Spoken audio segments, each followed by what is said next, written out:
We now turn to Part 3 of Metaphysics, Minds, Freedom, and Causation. The first of our good dead friends is Thomas Hobbes, 1588 to 1679. He was English. He was educated in scholasticism at Oxford, but was rather critical of it in the universities. Scholasticism, from which we get our term, scholastics and scholars, was a philosophical view that arose, essentially in the Middle Ages, and had a particular set of views regarding, metaphysics, epistemology, etc. And much of what we call the modern era of philosophy, modern not like in now, but during the time period when folks like Hobbes and Locke and Descartes were doing their stuff, much of it was a reaction to this scholasticism, a rebellion against it. And now, of course, these former rebels are now the establishment of philosophy, long after dead, of course. And there'll be a new rebellion, and a new rebellion, etc. He, in terms of more of his background, he worked as a tutor for the wealthy Cavendish family, which, spoiler alert, turns out to be a great benefit to him later on. He knew Francis Bacon. Shown even back then, there were, connections to Bacon, Kevin Bacon reference, of course. He knew Galileo, and perhaps even knew Descartes personally. He did write a series of objections to Descartes' Meditations, which Descartes published along with his replies to these objections. Part of the long-standing philosophical tradition of considering objections against one's own view and replying to them. In terms of the influences upon our good dead friend Hobbes, before he was dead, of course, no zombie philosophy here, he was heavily influenced by Galileo. Specifically, he took Galileo's physics as a model for his philosophy. He was also influenced by Euclidean geometry, which is probably the best-known type of geometry. He learned about this geometry at the age of 40, showing that one can teach old philosophers new tricks. So why did he really like Euclid's geometry? Well, the thing he found appealing was the axiomatic method of proof, and he liked the rigorous methodology, and so he ends up emulating that, which was a fairly common thing among philosophers during this time.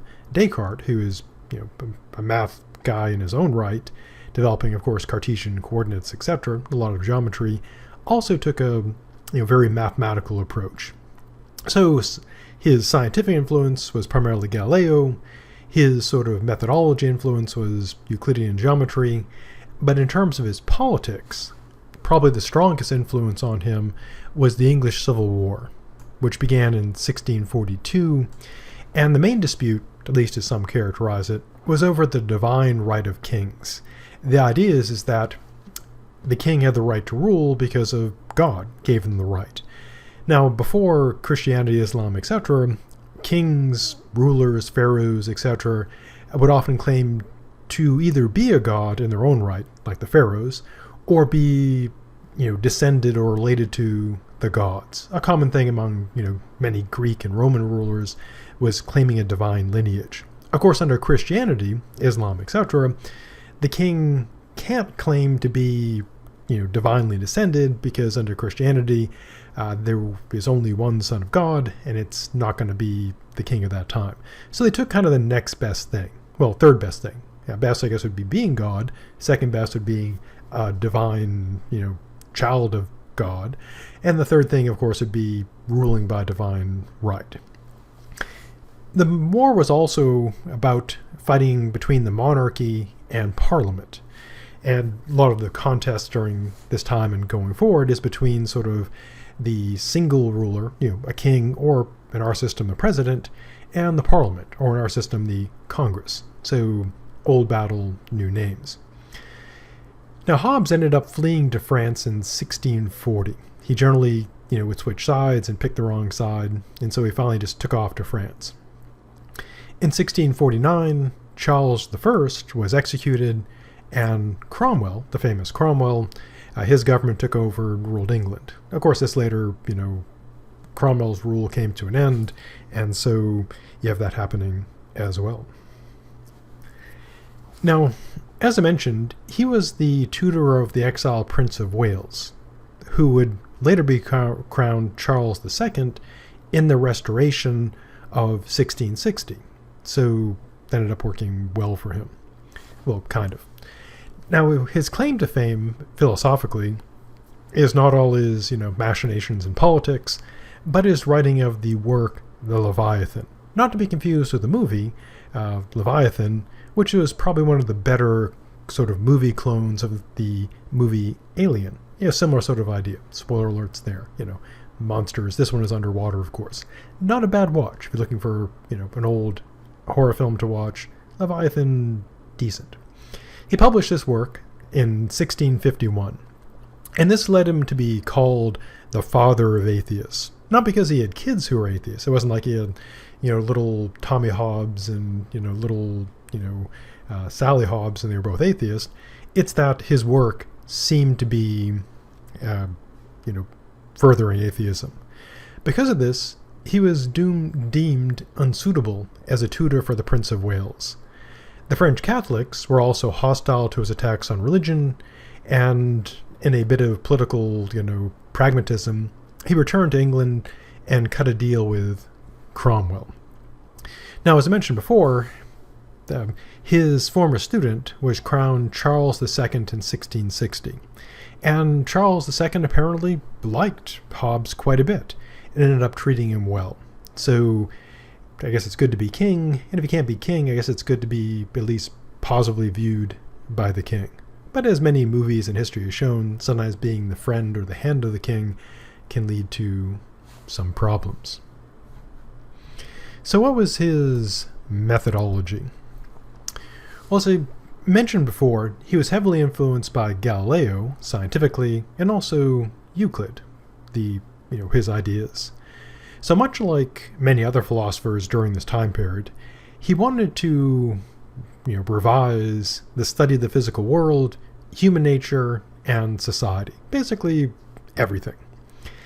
Now, one thing that makes him sort of stand out a bit is that he made use of one scientific method in his approach, because he took the view that you should be economical in science, in this sense, having as few methods as, possible. Also following, going back to our methods of metaphysics, kind of the, things that raise the cost of a theory or having, a lot of complexity, so he wants to keep it simple. Also bringing in lots of, many entities in violation of Occam's razor, raises the cost. So the idea essentially is keep it simple and keep the number of metaphysical entities, as low as possible. And he accepted this guidance. So he wanted to take complex phenomena and reduce it down to the simplest laws and most basic components. So he's continuing the project that began way back, we talked about at the start of the course with our good dead friends, the pre-Socratics. Essentially get it down to the basics. And then figure out what is the one thing or few things that underlie everything. He also followed Galileo. Galileo reduced nature to matter in motion governed by math. And so he takes this as a model. He views the world as being material in nature and, moving, governed by mathematics.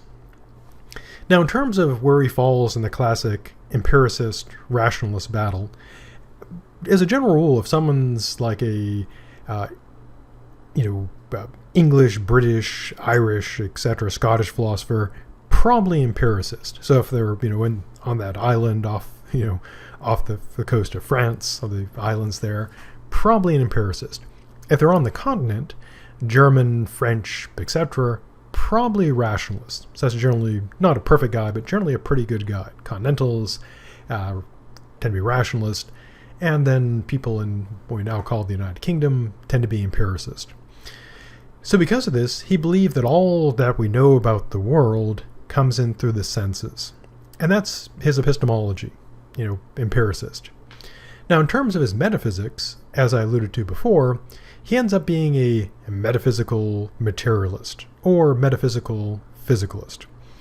And he believed that the world could be fully and entirely explained in terms of matter in motion, governed by mathematics. So purely physical world, a material guy in a material world. Also, something that will be hugely influential with later thinkers is the only science is physics. It all goes down to physics.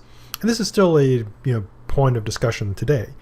Can you take all sciences and could you ultimately reduce them all to physics? This is not to say that we would eliminate biology classes and chemistry classes and so forth, but is it ultimately all just physics with different sort of branches to it?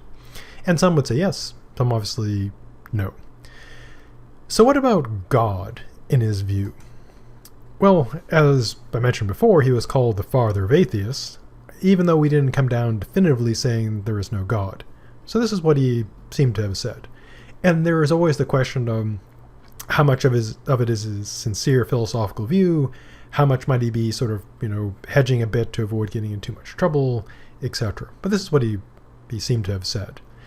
He does agree, like other philosophers, Hume, etc., that nature does suggest the existence of an ultimate cause. But he runs into some, severe limitations on what God might be. He believed that the notion of a non-physical substance is absurd, effectively meaningless. So if there's going to be a spirit, it would have to be not incorporeal, so not a spiritual entity or spiritual substance. It would have to be a fine and transparent physical substance. So if there's going to be a God, it'd have to be a physical God in a physical world. And so while one may be able to claim that God does exist, Hobbes' empiricism entails that we cannot know what God is. According to Hobbes, at least, he's not accessible to the senses. And this is kind of a skeptical argument in that he doesn't say definitively that God doesn't exist. He essentially says, well, given empiricism, we'd have no way of knowing. Although other empiricists like Thomas Aquinas and other thinkers like Locke did believe you could, get to God through the senses, but Hobbes argues otherwise. So again, he doesn't come up with a definitive there is no God conclusion. He says God is not a proper subject for philosophy or science.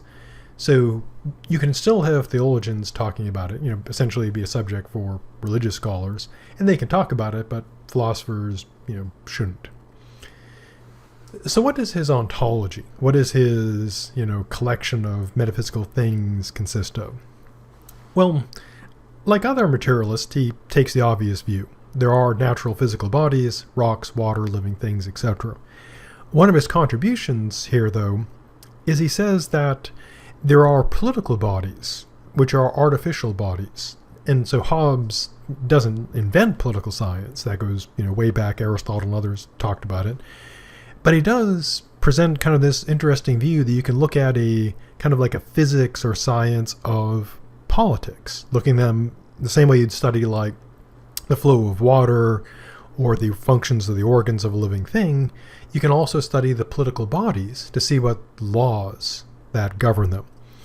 And not surprisingly, he believed what philosophy should be doing is to find the laws that govern natural bodies, what we consider today to be, science, physics, chemistry, etc., but also for artificial bodies. And I don't mean like, robots or, mechs or something, but the political bodies that we create. And so again, literally a political science. And so one of his, important contributions here was this notion.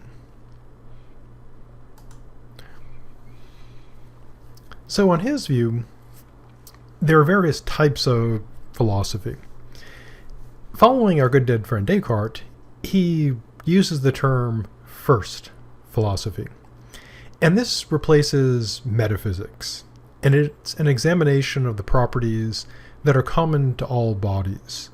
And he believes that it involves studying motion and magnitude, basically number, in the abstract.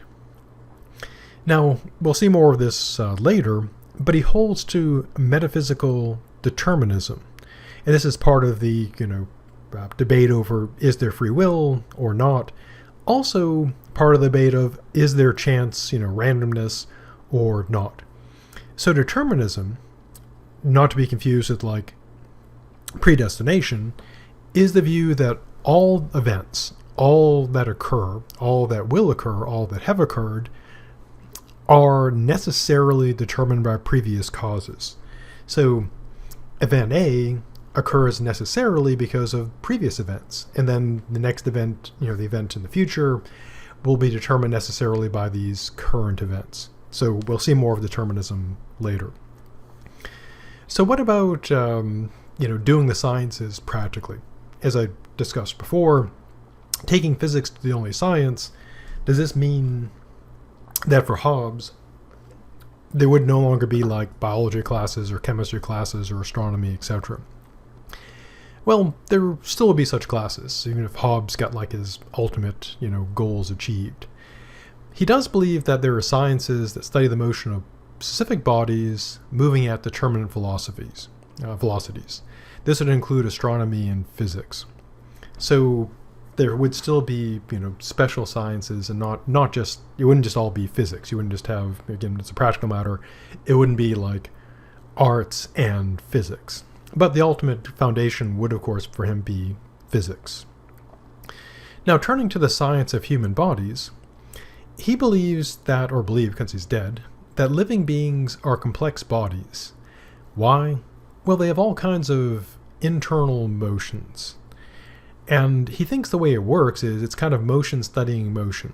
That's to say, a person can only study the motion of another body because it is creating motions within the person's body. And Hobbes, of course, as Hobbes saying before, we have like really well-developed theories of like how the nerves and perception and so forth works. But essentially it's a scientific account given in terms of matter and motion.